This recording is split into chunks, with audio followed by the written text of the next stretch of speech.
Assalamualaikum warahmatullahi wabarakatuh. Selamat pagi anak ibu semua. Mudah-mudahan kita tetap diberikan kesehatan dan terhindar dari segala macam penyakit.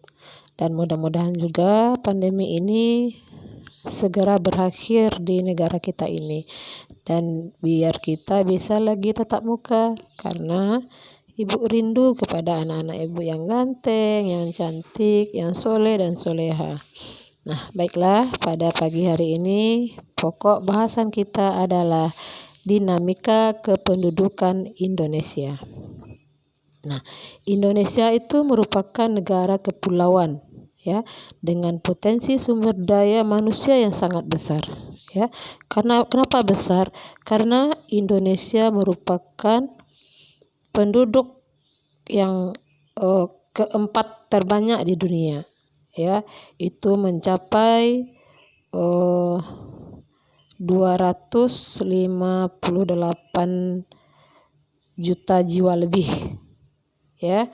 Dan Cina merupakan negara yang terbanyak.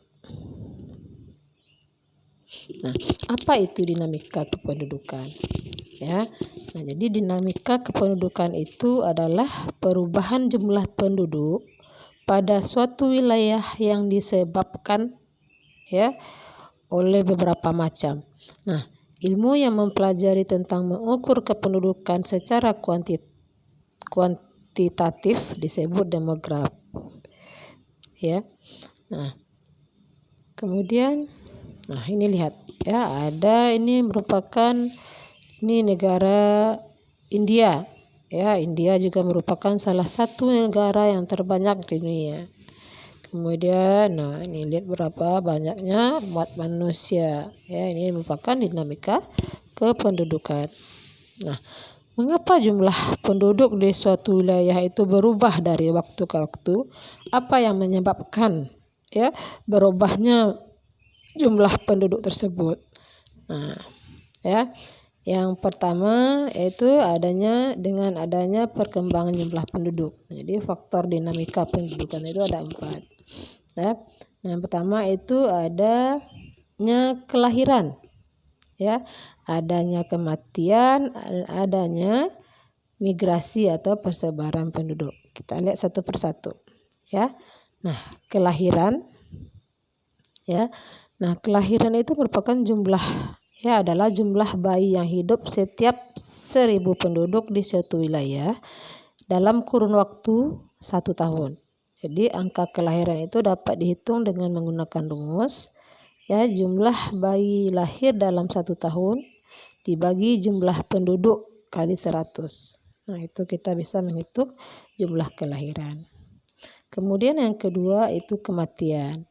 Nah, kematian itu adalah juga merupakan salah satu faktor menyebabkan penurunan jumlah penduduk. Jadi semakin banyak yang meninggal atau yang mati, maka jumlah penduduknya juga semakin kecil. Nah, kebalikannya tadi, kalau semakin banyak yang lahir daripada banyak yang mati, ya, perbandingannya, maka jumlah penduduk semakin meningkat. Nah, kemudian yang faktor berikutnya yang menunjukkan perubahan turun naiknya penduduk itu proses perpindahan penduduk atau migrasi. Nah, proses perpindahan penduduk akan menyebabkan jumlah penduduk di suatu wilayah itu bertambah atau berkurang. Hal inilah yang disebut dengan migrasi. Jadi migrasi itu merupakan akibat dari keadaan lingkungan alam yang kurang menguntungkan. Nah, ada macam-macam banyak migrasi di sini, ya. Nah, yang pertama itu ada yang dinamakan migrasi internasional, yaitu perpindahan penduduk dari satu negara ke negara lainnya.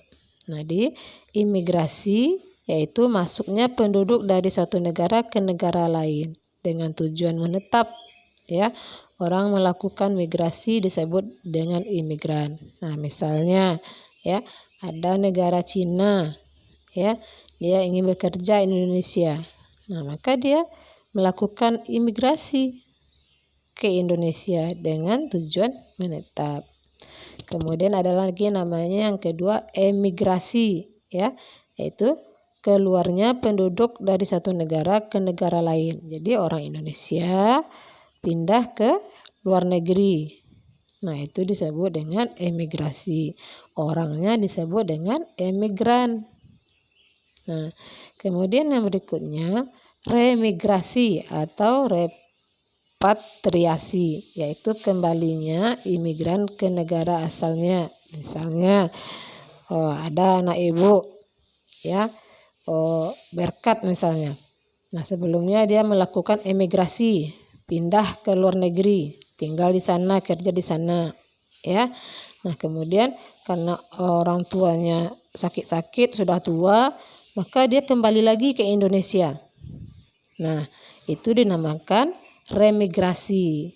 Jadi si berkat kembali lagi ke Indonesia dan bekerja di Indonesia, ya. Nah, kemudian migrasi nasional, tadi internasional, sekarang migrasi nasional atau internal, yaitu perpindahan penduduk di dalam satu negara, berarti antar daerah.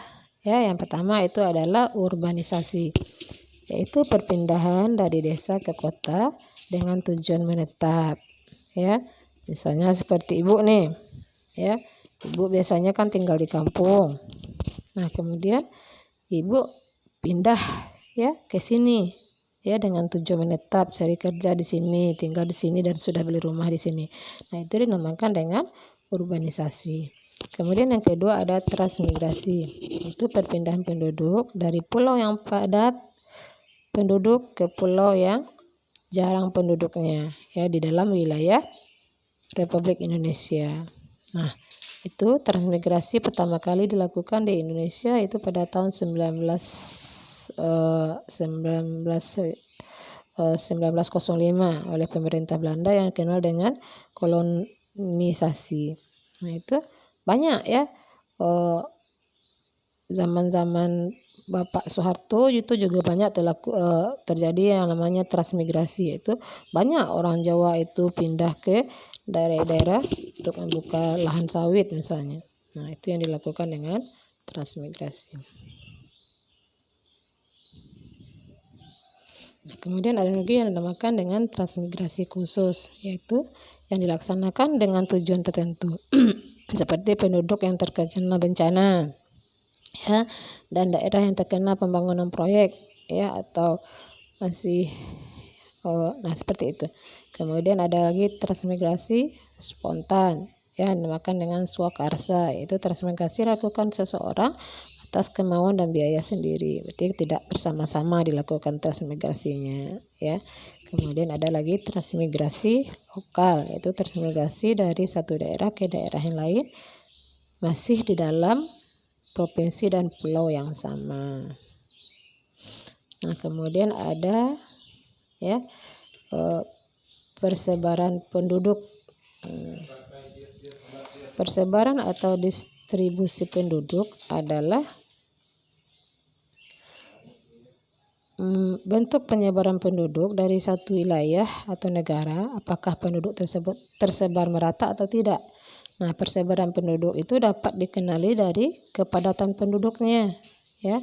Nah, kepadatan penduduk merupakan indikator adanya persebaran sumber daya yang dimiliki suatu wilayah. Wilayah yang dimiliki sumber daya yang lebih baik, baik sumber daya fisik maupun manusianya, akan cenderung dipadati penduduk, ya, seperti Pulau Jawa.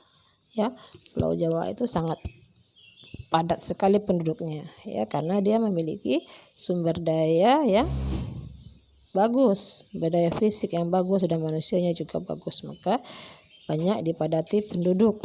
Nah, kalau kita bandingkan dengan Pulau Kalimantan sama Sulawesi atau Papua, nah itu penduduknya sedikit ya, jadi persebaran penduduknya lebih sedikit dibandingkan dengan Pulau Jawa, Sumatera juga ya. Kemudian ada komposisi penduduk. Ya. Jadi komposisi penduduk ini ya adalah pengelompokan penduduk berdasarkan usia ya, berdasarkan usia, umur, jenis kelamin, mata pencaharian, agama, bahasa, pendidikan, tempat tinggal, jenis pekerjaan dan lain-lain. Nah, komposisi penduduk diperlukan dalam satu negara karena dapat dijadikan dasar pengambilan keputusan atau penentuan kebijaksanaan dalam pelaksanaan pembangunan. Nah, gambaran mengenai komposisi penduduk ya itu perlu dipelajari juga. Karena apa? Karena dengan alasan antara lain setiap penduduk pasti memiliki usia dan jenis kelamin yang berbeda, sehingga memiliki potensi dan kemampuan yang berbeda pula. Ya, misalnya ya ada umur 0 sampai 5 tahun itu merupakan usia balita.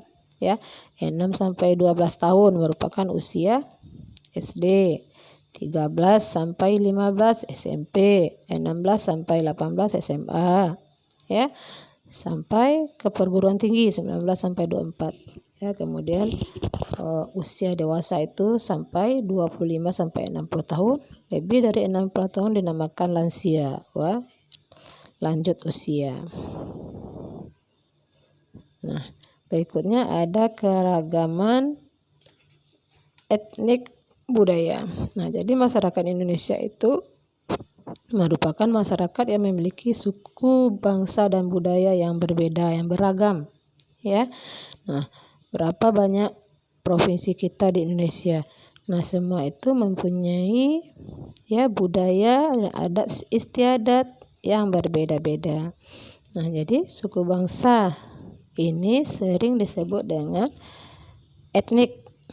Nah, jadi ciri-ciri mendasar yang membedakan suku bangsa satu daerah dengan daerah lainnya itu bisa dilihat dari bahasanya, ya, bisa dilihat dari adat istiadatnya, ya, bisa dilihat dari keseniannya, ya, kemudian bisa dilihat dari tempat asalnya, ya, misalnya saja Sumatera Barat, ya.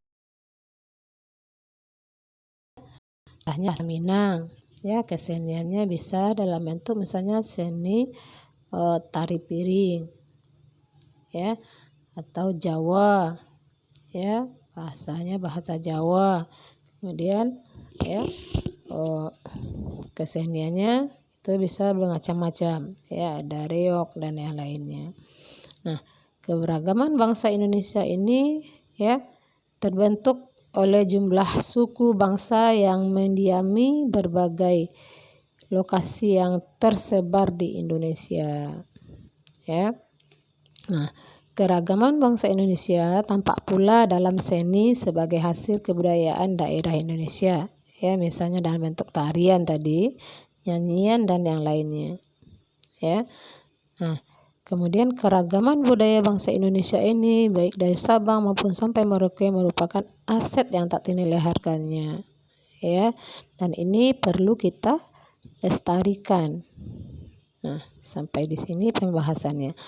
Nah, berikutnya ya Ibu ada kasih tugas, ya, bikinlah dalam bentuk tabel, ya, tabelnya berisi kolom pertamanya nama daerah, kolom keduanya nama rumah adat, kolom ketiganya pakaian adat, kolom keempat tarian daerah. Berarti ada 4 kolom, ya. Nah, mulai pertama misalnya Nanggro Aceh Darussalam, ya, rumah adatnya misalnya apa, ya, kemudian isikan, carikan pakaian adatnya apa, tarian daerahnya apa, sampai ke semua provinsi, ya, 34 provinsi selesaikan dan dikumpul hari Selasa. Nah, demikian penjelasan Ibu pada hari ini, ya. Ibu akhiri dengan Assalamualaikum warahmatullahi wabarakatuh.